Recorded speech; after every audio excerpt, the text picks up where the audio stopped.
Hello everyone. हम अपने पिछले वीडियोज में डॉट प्रोडक्ट और क्रॉस प्रोडक्ट को स्टडी किए और समझे कि उसका फिजिकल सिग्निफिकेंस क्या होता है और क्या क्या कैरेक्टरिस्टिक होते हैं। तो अब हम स्टडी करेंगे ट्रिपल प्रोडक्ट। ट्रिपल प्रोडक्ट हमें थ्री डायमेंशनल स्पेस को स्टडी करने में काफ़ी हेल्प पहुंचाता है। सो ट्रिपल प्रोडक्ट दो टाइप के होते हैं, एक स्केलर ट्रिपल प्रोडक्ट, एक वेक्टर ट्रिपल प्रोडक्ट। कैसे निकालेंगे उसे समझते हैं। सिंपल, हम जब क्रॉस प्रोडक्ट को स्टडी कर रहे थे देन हमें मिला था कि अगर दो वेक्टर का क्रॉस प्रोडक्ट निकाला गया तो हमें एक वेक्टर मिलेगा। तो यहाँ पे हम कंसीडर करते हैं कि वेक्टर ए और बी को क्रॉस प्रोडक्ट निकालने पे हमें वेक्टर सी मिल रहा है। अब अगर हम किसी वेक्टर को, सपोज दैट डी वेक्टर को सी वेक्टर के साथ, यानी कि किसी तीसरे वेक्टर को इसके क्रॉस प्रोडक्ट के साथ डॉट प्रोडक्ट निकालते हैं, देन इसे हम कहते हैं scalar triple product. Now again, अगर हमें निकालना हो डी क्रॉस सी, मतलब D vector cross A cross B, then इसे हम कहते हैं वेक्टर ट्रिपल प्रोडक्ट। सो इसे कभी कभी हम सिंपल ए बी और सी से भी रिप्रेजेंट करते हैं। लाइक सी के जगह पे हम, डी के जगह पे हम सिंपल सी को लिख देते हैं और कुछ इस तरह से। तो इसे स्केलर ट्रिपल प्रोडक्ट कहेंगे। और अगर सी के साथ हम इसके क्रॉस प्रोडक्ट को भी क्रॉस प्रोडक्ट निकाले तो इसे हम वेक्टर ट्रिपल प्रोडक्ट कहेंगे। सो ये है सिंपल रिप्रेजेंटेशन। इसके क्या कैरेक्टरिस्टिक्स है वन बाय वन उसे समझते हैं। तो सबसे पहले हम कंसीडर करेंगे स्केलर ट्रिपल प्रोडक्ट को। इसे हम रिप्रेजेंट करते हैं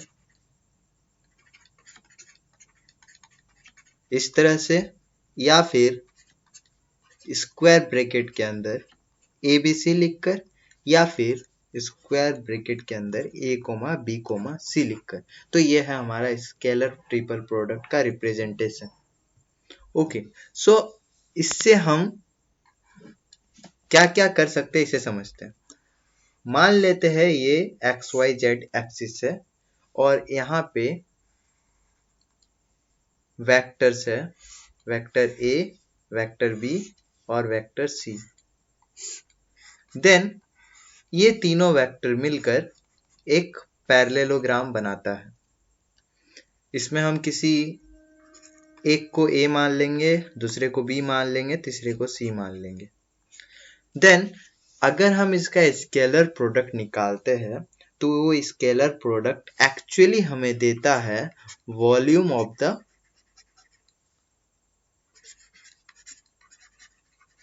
पैरेललोपाइप्ड।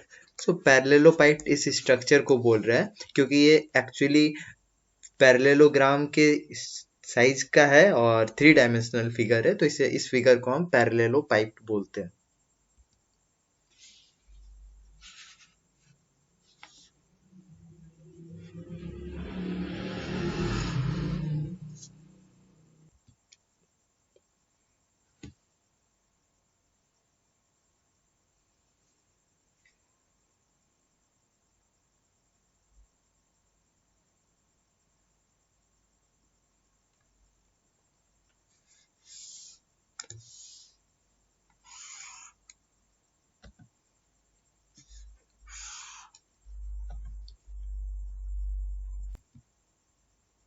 नाउ अगर हमारा वेक्टर ए है कुछ इस तरह, वेक्टर बी है हमारा इस तरह b1 b2 b3 और वेक्टर सी है हमारा c1 c2 c3, और हमें कहा जाए उसका ट्रिपल प्रोडक्ट निकालने, देन हम उसका डिटर्मिनेंट निकाल लेंगे। यही हमारा उसका स्केलर ट्रिपल प्रोडक्ट के बराबर होगा।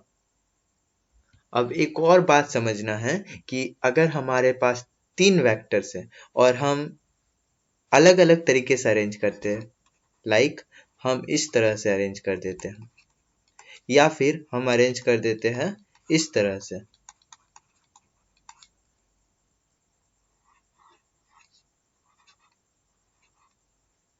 देन हमें ध्यान रखना होगा कि अगर ये ए बी सी है और इस तरह से एक क्लॉकवाइज डायरेक्शन बन रहा है, देन हम A dot B cross C लिखे, या B dot C cross A लिखे, या फिर C dot A cross B लिखे। इन तीनों का वैल्यू सेम होगा।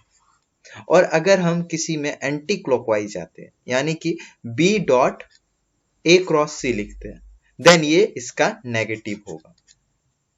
सो ये है concept of scalar triple product. अब हम समझेंगे कि वेक्टर ट्रिपल प्रोडक्ट क्या है।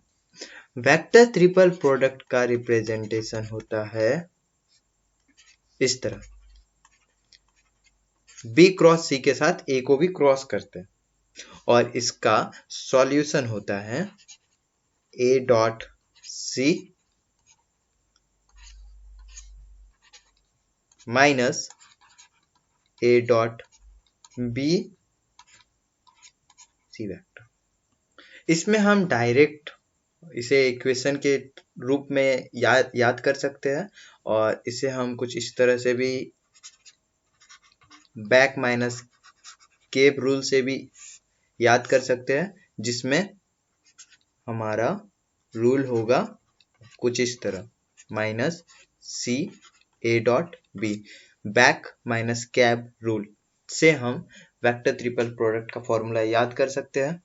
लेकिन हमें एक बात याद रखना होगा कि अगर हम लिखते हैं A cross B cross C, और हम लिखते हैं A cross B under bracket cross C, then ये दोनों कभी इक्वल नहीं होगा। मीनवाइल स्केलर ट्रिपल प्रोडक्ट और वेक्टर ट्रिपल प्रोडक्ट में जो भी इंपॉर्टेंट पॉइंट्स थे उसे हम डिस्कस कर चुके हैं। हम इनसे रिलेटेड न्यूमेरिकल्स भी सॉल्व करेंगे अपने आने वाले वीडियोज में। आप इस चैनल को सब्सक्राइब कर दीजिए और बताइए कि आप किस पर्टिकुलर टॉपिक में एक्सप्लेनेशन चाहते हैं। Thank you.